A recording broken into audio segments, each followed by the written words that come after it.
Good morning students, मैं सुधाकर मिश्रा आज फिर से 9th क्लास के भौतिक विज्ञान विषय में पाठ 3 जिसका नाम है गुरुत्वाकर्षण, इसमें एक नए टॉपिक के साथ शुरुआत कर रहा हूँ।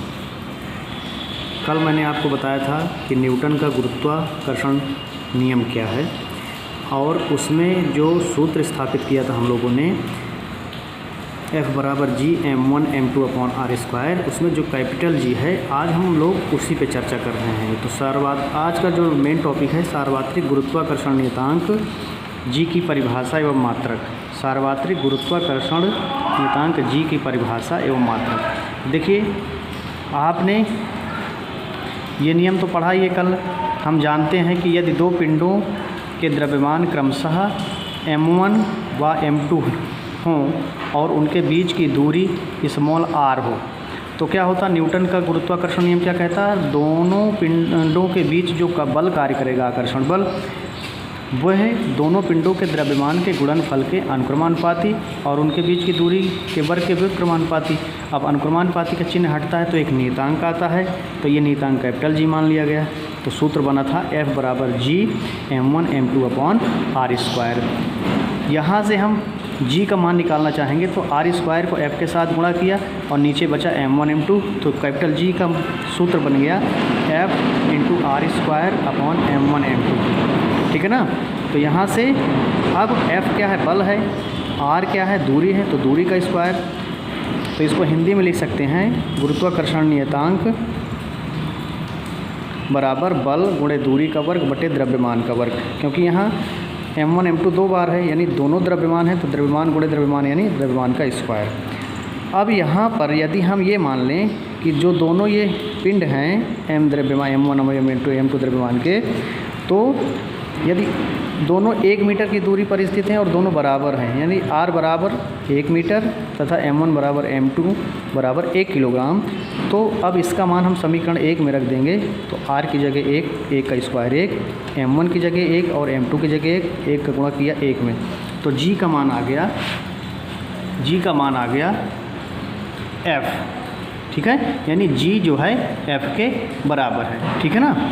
तो अब ये कह सकते हैं कि गुरुत्वाकर्षण नियतांक, गुरुत्वाकर्षण उस आकर्षण बल के बराबर है, संख्यात्मक मान के बराबर है। गुरुत्वाकर्षण नियतांक गुरुत्वाकर्षण बल के उस संख्यात्मक मान के बराबर होता है या उस आकर्षण बल के बराबर होता है जो परस्पर एकांक दूरी पर रखे एकांक द्रव्यमान वाले दो पिंडों के बीच कार्य करता है। जैसे कि हमने r बराबर 1 मीटर लिया था और m1 बराबर m2 बराबर 1 किलोग्राम लिया था, तो यहाँ से g की परिभाषा बन गई g बराबर f। फिर से सुन लीजिए, गुरुत्वाकर्षण नियतांक यानी कैपिटल G गुरुत्वाकर्षण बल के उस संख्यात्मक मान के बराबर होता है या उस आकर्षण बल के बराबर होता है जो परस्पर एकांक दूरी यानी 1 मीटर की दूरी पर रखे एकांक द्रव्यमान वाले दो पिंडों के बीच कार्य करता है।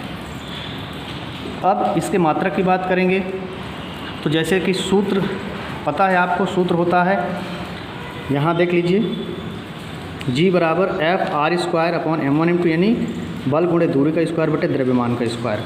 अब जो इसका मात्रक बनेगा वो बल का मात्रक गुणे दूरी के मात्रक का वर्ग बटे द्रव्यमान के मात्रक का वर्ग। अब बल का मात्रक MKS प्रणाली में होता है न्यूटन, MKS प्रणाली में लंबाई का मात्रक या दूरी का मात्रक मीटर होता है तो मीटर स्क्वायर, और द्रव्यमान का मात्रक होता है किलोग्राम तो किलोग्राम का स्क्वायर। तो इस प्रकार यहाँ पर कैपिटल G का जो मात्रक MKS प्रणाली में बना वो न्यूटन मीटर स्क्वायर, ये प्रति का चिन्ह है, बटे का चिन्ह है, तो प्रति किलोग्राम स्क्वायर। ठीक है ना। क्या बना, g का मान न्यूटन मीटर स्क्वायर प्रति किलोग्राम स्क्वायर। इसी को अगर हम CGS प्रणाली में देखें, सेंटीमीटर ग्राम और सेकंड प्रणाली में देखें, तो CGS प्रणाली में बल का मात्रक होता है डाइन, दूरी का मात्रक होता है, लंबाई का मात्रक होता है सेंटीमीटर और द्रव्यमान का मात्रक होता है किलोग्राम। तो डाइन सेंटीमीटर स्क्वायर प्रति ग्राम स्क्वायर। अब इसका जो आंकिक मान होता है, इसका आंकिक मान होता है जो न्यूमेरिकल में काम आता है, तो 6.67 × 10⁻11 न्यूटन मीटर स्क्वायर प्रति किलोग्राम स्क्वायर। ठीक है ना। अब यहाँ देखिए, इस g का मान सर्वप्रथम किसने ज्ञात किया था, तो g का मान सर्वप्रथम, g का आंकिक मान सर्वप्रथम कैवेंडिश नामक वैज्ञानिक ने सोने के 2 ठोस गेंदों को मजबूत धागों से बांधकर एक दूसरे के समीप लटकाकर ज्ञात किया था। तो जी का आंशिक मान किसने दिया था? वैज्ञानिक कैवेंडिश ने। आज की क्लास में बस इतना। धन्यवाद।